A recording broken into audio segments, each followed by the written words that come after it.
Salut à tous, c'est TheGNS et aujourd'hui dans Rencontre entre créateurs, nous recevons Muxrel. Salut Muxrel, comment vas-tu ? Bonjour, je suis NS. Ça va très bien, et toi ? Ça va très bien. Dans un premier temps, dans cette interview, nous parlerons un peu de toi, à savoir quel est le créateur qui se cache derrière Muxrel. Dans un deuxième temps, nous aborderons ton logiciel phare que nous allons présenter aujourd'hui, à savoir WeFlast. Et enfin, en dernier temps, nous parlerons un peu du code en général. Juste avant de commencer l'interview, je me permets de vous indiquer à vous, chers auditeurs, que ce podcast est audible également sur ma nouvelle page SoundCloud, TheGNS Interview. Allez, sans plus attendre, rentrons dans le vif du sujet.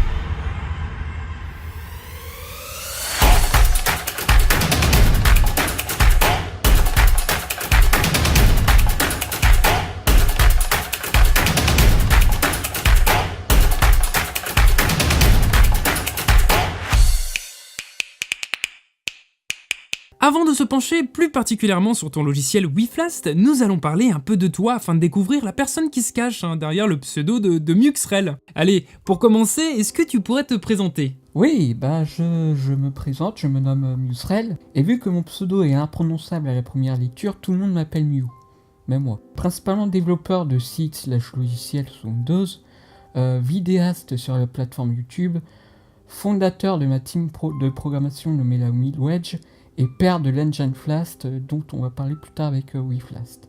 Et je suis aussi gamer à mes heures perdues. Et je m'auto-proclame être le seul à posséder Monopoly sur Nintendo Switch en France. Eh bien dis donc, ça fait un agenda très chargé par semaine, hein. Ça doit être compliqué de prendre des rendez-vous avec toi, hein.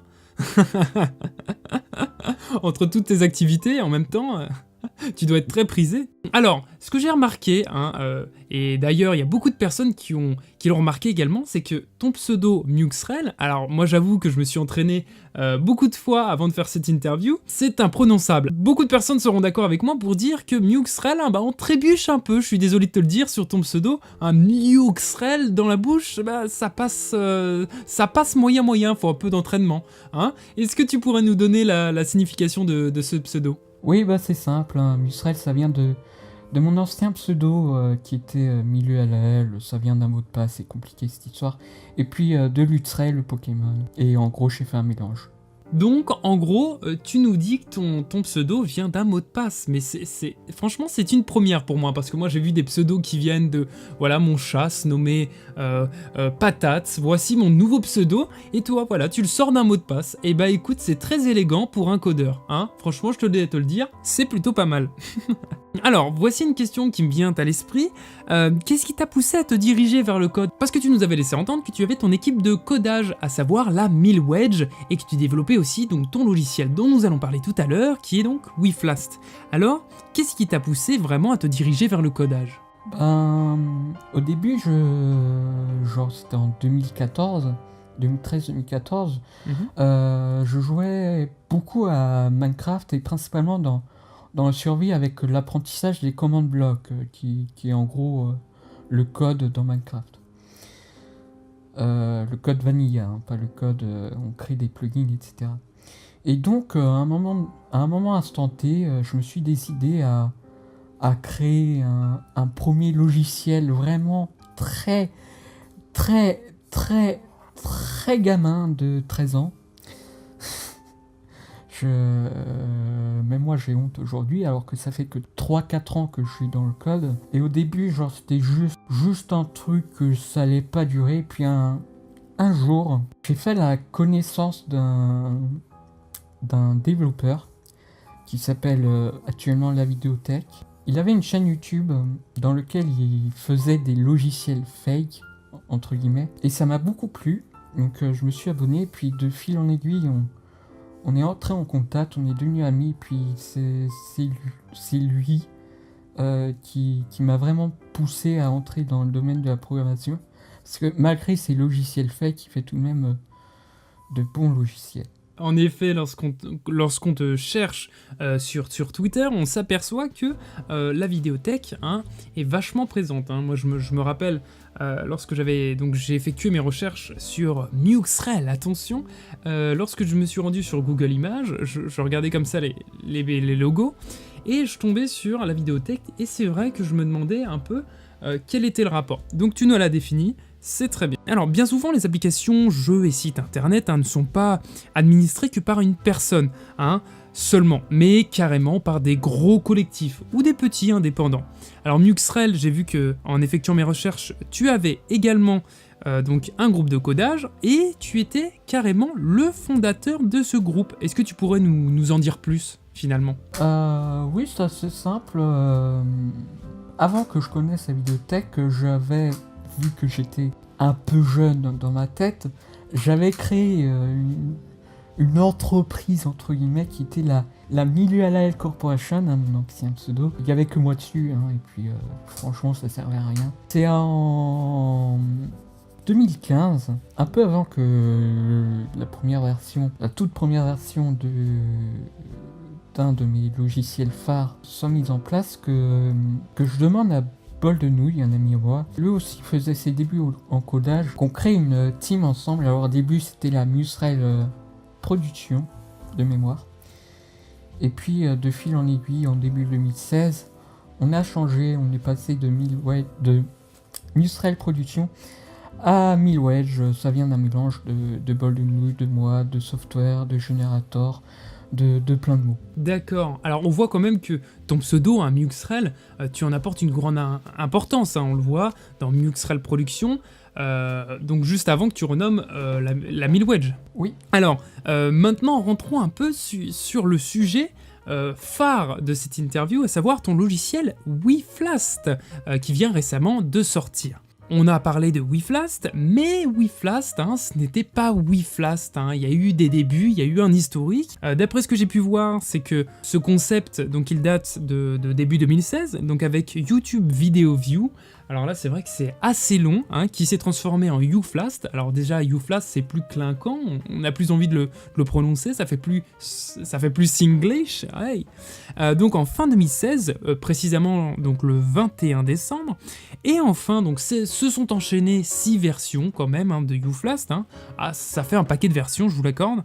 Et enfin, WeFlast qui est sorti récemment, comme je le disais tout à l'heure, le 14 avril 2018. Alors est-ce que tu pourrais nous présenter plus précisément ce projet que tu tiens à cœur? Ça fait 2 ans que je développe ce projet. Au début, ça vient d'une erreur, entre guillemets. Ça vient du fait que je voulais créer une soundboard, une soundbot, qui était en gros un logiciel dans lequel on clique sur des boutons et ça fait des bruits. Pendant la création du logiciel, qui n'avait pas de nom à l'époque, je suis tombé sur un tutoriel YouTube en anglais pour intégrer le lecteur Flash dans un logiciel. Et YouTube avait un lecteur Flash pour ses vidéos. Enfin, YouTube à l'époque avait le lecteur Flash encore activé pour ses vidéos. Donc du coup, j'avais fait un petit truc vite fait à la vite qui s'appelait YouTube Video View, qui était sorti le 14 avril 2016, il y a 2 ans, qui avait fait un petit nom, vraiment un tout petit, il y avait 10 téléchargements je crois. Puis de fil en aiguille, les choses se sont améliorées.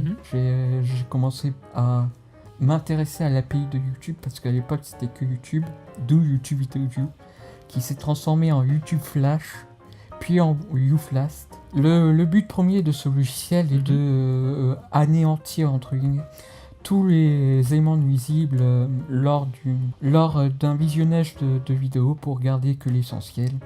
Et donc ça fait 2 ans que je fais ça, 2 ans que je fais le même truc, j'ose même pas changer. Et je me suis dit, Muxrel, à un moment, YouTube c'est pas la vie, faut que tu changes. C'est pour ça que je me suis décollé de YouFlast pour faire un truc plus global, dans vraiment un navigateur web à part entière, et j'ai nommé ça WeFlast, à savoir Web Explorer, Wish, Engine, Faster, Loading at Sometimes.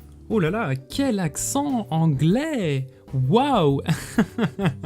Non, plus sérieusement, c'est un beau programme, WeFlast, qui comprend plusieurs options, dont un navigateur web, comme tu me le disais. Alors, me vient à l'esprit une question que j'ai remarquée. Depuis tes premières versions, donc depuis YouTube Video View, ton logiciel que tu présentes a toujours été gratuit. Est-ce qu'un jour, tu as prévu de le rendre payant, ou alors c'est à visée du public? Pour l'instant, c'est pas prévu que ce soit Mhm. payant. Est-ce que tu n'aurais pas peur, par exemple, qu'il y ait des personnes qui s'approprient ce logiciel, même si tu as tous les droits, etc., puisque c'est un logiciel, du coup, que tu développes toi, personnellement? Oui, je développe seul personnellement et j'ai pas peur que quelqu'un reprend l'idée du logiciel. En plus que mon logiciel est en open source sur GitHub, ça veut dire que tout le monde peut voir le code source du logiciel sur GitHub et j'ai pas vraiment peur. Après, ce serait bien que des gens fassent genre une version complémentaire ou ce genre de choses, mais moi j'ai pas spécialement peur. D'accord. Donc, en gros, tu n'es pas attiré non plus, enfin, ton outil WeFlast n'est pas amené à devenir une source de rémunération. Non, c'est du pur plaisir. D'accord, donc pour le plaisir, eh ben ça se fait rare. Franchement, applaudissements. Si je faisais partie d'une de ces personnes qui n'ont pas encore téléchargé WeFlast, quels seraient les points que tu mettrais en avant pour me convaincre absolument de télécharger le logiciel? C'est gratuit, premièrement. Ah oui, ouais, c'est vrai que là, je ne débourse rien, je suis content. Ça allège la qualité de navigation, hein, comme je dis pour YouTube. Ça asperge tous les éléments nuisibles pour garder que l'essentiel. Puis c'est un petit projet qui n'a pas de but rémunératif, développé par un jeune développeur, et puis voilà, puis ça fait 2 ans qu'il est dessus, puis même si le but premier ça sert plus pour lui qu'à autre chose, s'il y a des téléchargements c'est bien. Ah d'accord, donc en gros, ta première visée, c'était donc plutôt une visée personnelle, et après tu t'es dit que voilà, que ça pouvait peut-être aider donc plus de personnes qui se retrouveraient peut-être dans ton cas, dans ce même cas, et donc tu as mis en ligne, tu as ouvert ton logiciel au public.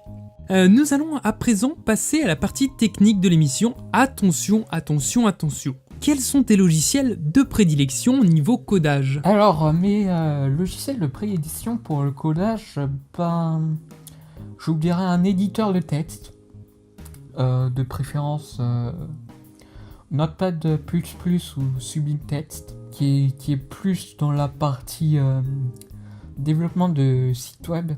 Sinon, pour le logiciel en tant que tel, j'utilise Visual Studio, qui est développé par Microsoft, qui est un IDE dans lequel on peut développer en plusieurs langages, le Visual Basic, le C#, le JavaScript aussi, plusieurs langages, et qui a une communauté vraiment très active. Donc Visual Studio Community, il y a version professionnelle et entreprise, mais c'est des versions payantes. Community c'est gratuit, je recommande tout le temps les dernières versions pour avoir le plus de nouveautés et le moins de bugs.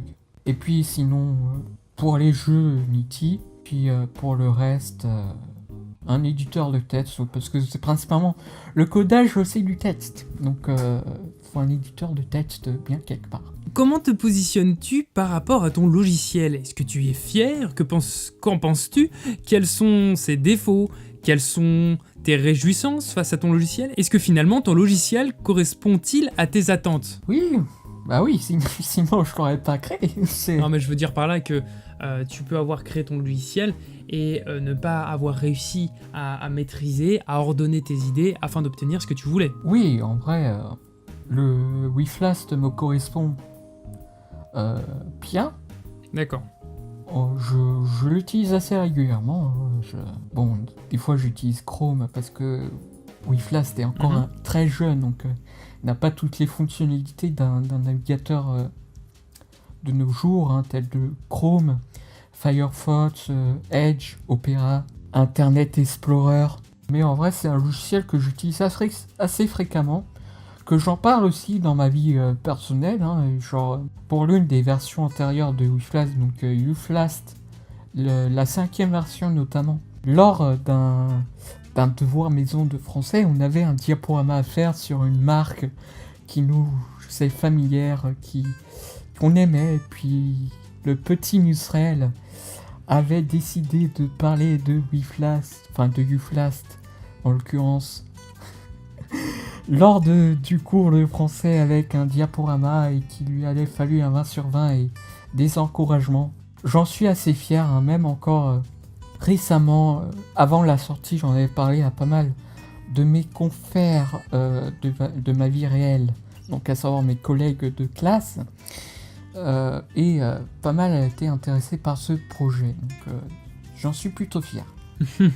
Et tu as totalement raison, puisque finalement Wiflast est l'aboutissement de 2 années de travail consécutif sur le logiciel, sur un concept qui s'est embelli au fil du temps. Combien de temps as-tu mis à orchestrer ton projet? C'est-à-dire jusqu'à la publication de la première version de ton concept phare? Alors, on va faire par ordre. Pour YouTube Video View, la première version, ça a pris exactement 6 heures. Ah d'accord, donc c'est vraiment qu'en 6 heures c'était plié quoi. C'est un jour, un dimanche, tu ne savais pas quoi faire, tu t'es dit tiens je vais créer YouTube Video View. Allez c'est parti. Voilà, sachant qu'à la base, comme j'ai dit, c'était une idée de créer une soundbox. Ensuite j'ai découvert ce tutoriel et en 1h, 1h30 à tout casser, j'ai mis en place le YouTube Video View. Donc voilà, en 6 heures c'était fait. Puis après, plus le temps passait, plus j'ai pris du temps entre chaque version. On peut voir notamment que entre la version 6, donc Uflast The New, et Wiflast, la première version, il s'est écoulé 1 an. 1 an, carrément. Donc, pour tout vous dire, depuis la 4e version, donc YouTube Flash, parce que oui, ça a eu 3 noms, YouTube Flash 4 devait être la dernière version de la saga. Puis ensuite je me suis dit bon, allez, pour Noël, vu que c'était dans les périodes festives qu'il y a eu Uflast 5, à Noël on va faire une 5e version, ce sera la dernière. Un cadeau. La 5e version qui a eu plus de 100 téléchargements en une semaine seulement, le record mondial. Incroyable.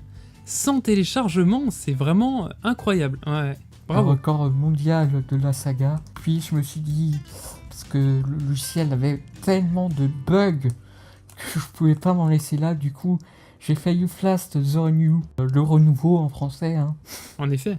Et été 2016, je me suis dit, c'est pas fini. La pub laissait faire, voilà.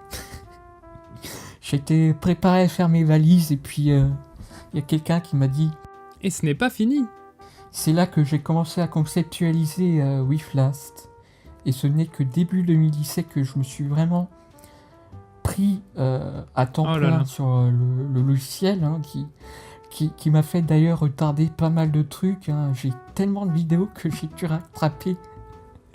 Et tellement de jeux que je n'ai plus joué, tellement que ça m'a pris du temps et je voulais vraiment que ça sorte pour les 2 ans de la saga. En effet, oui, parce qu'on constate que Wiflast est sorti le 14 avril 2018, et comme tu nous le disais justement tout à l'heure, YouTube Video View est sorti le 14 avril 2016. Une belle petite surprise. Oui, exactement, à 1h37 du matin. Ah d'accord, donc carrément. Ah oui, les 6 heures, d'accord, je comprends mieux. C'était parce qu'il y avait juste la grasse mat avant, l'après-midi qui était déjà entamé, et ensuite un peu le soir, hein. Parce que l'inspiration, on le sait tous, le soir est meilleur. Oui. J'ai développé à temps plein. Ce qu'il faut savoir, c'est que j'ai pris énormément de temps à me décider quoi faire. À la base, Wiflast devait être un launcher de tous les Ancient Flast.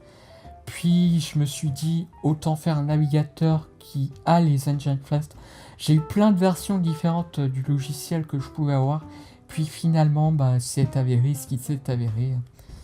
Wiflast. Alors tu parles Dungeon Flast, est-ce que tu pourrais nous le dire en français?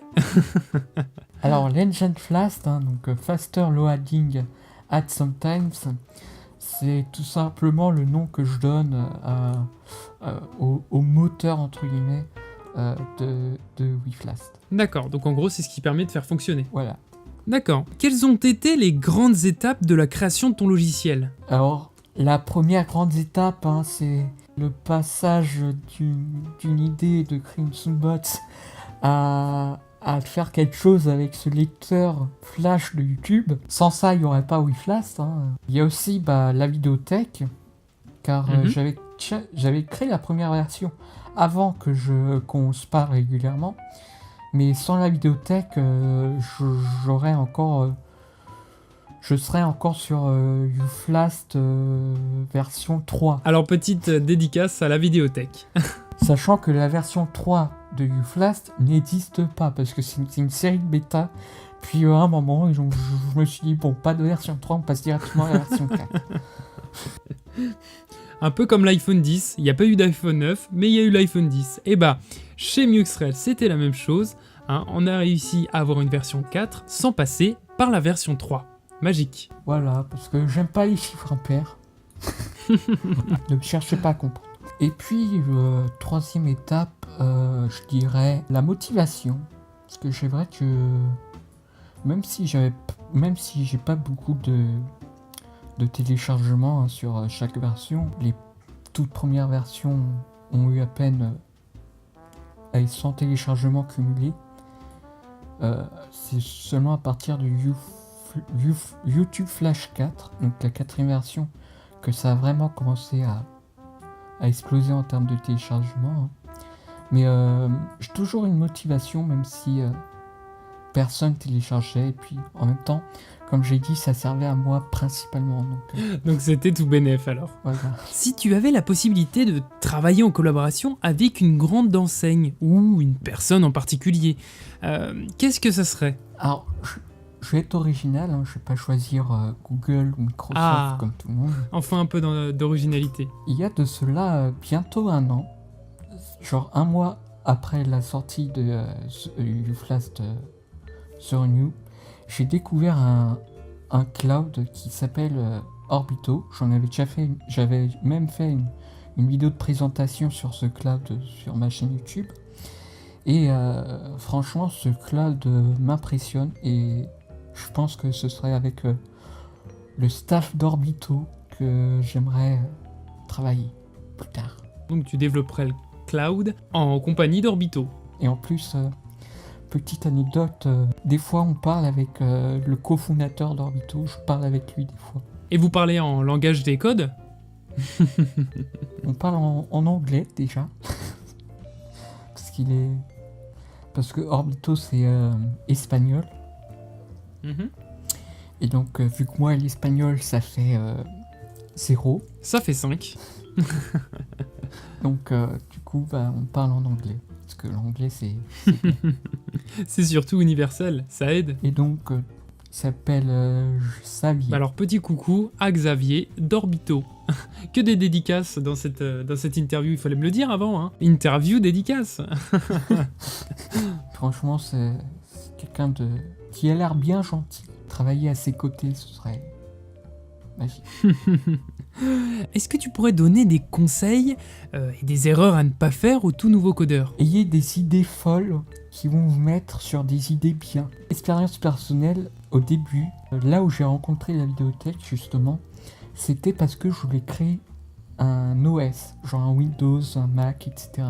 Comme je vous ai dit, la vidéothèque, il faisait avant sur YouTube des vidéos avec des logiciels un peu fake. Et il y avait une de ces vidéos qui était comment créer un OS en 3 minutes facilement. Et donc c'est sur cette vidéo que je suis tombé sur lui. Mm-hmm. Et ça m'avait beaucoup plu, hein, justement, et la suite de l'histoire, vous la connaissez, il suffit de remonter sur la vidéo. Et puis ensuite, j'ai appris que faire des idées folles, ça servait à rien. Puis que je me suis lancé sur des projets plus abordables, type une Soundbox qui s'est transformée en WeFlast.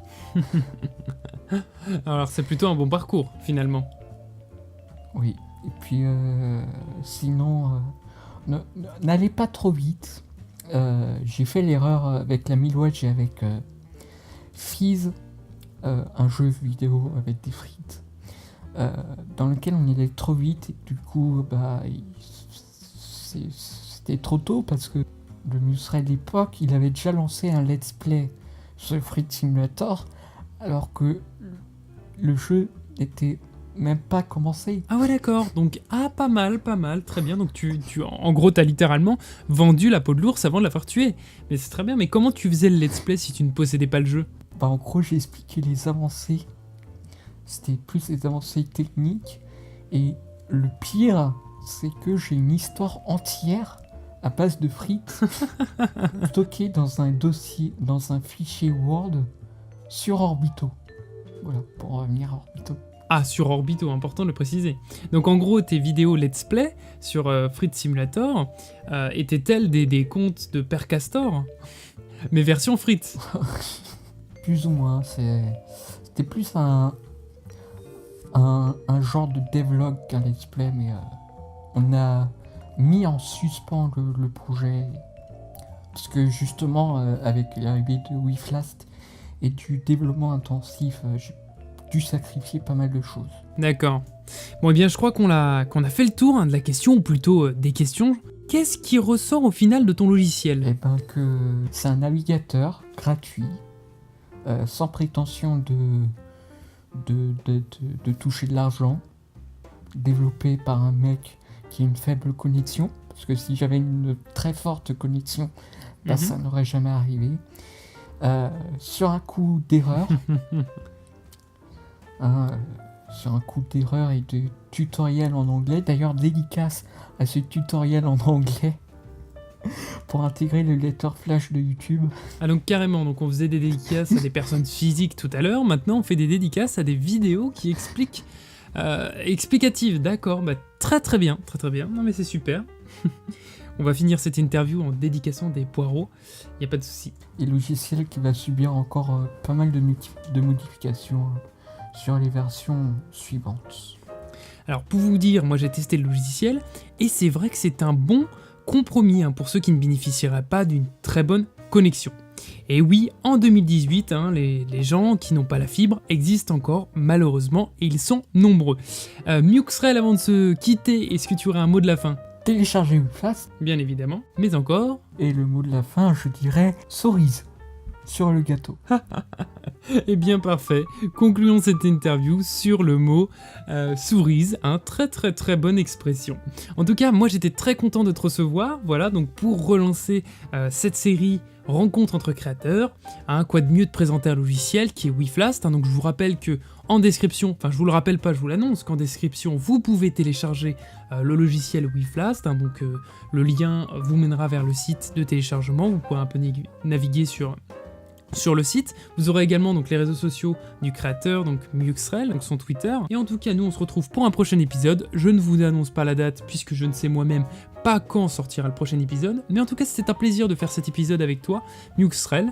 Et puis, on se quitte sur le mot cerise. Allez, à la prochaine. Bonne nuit.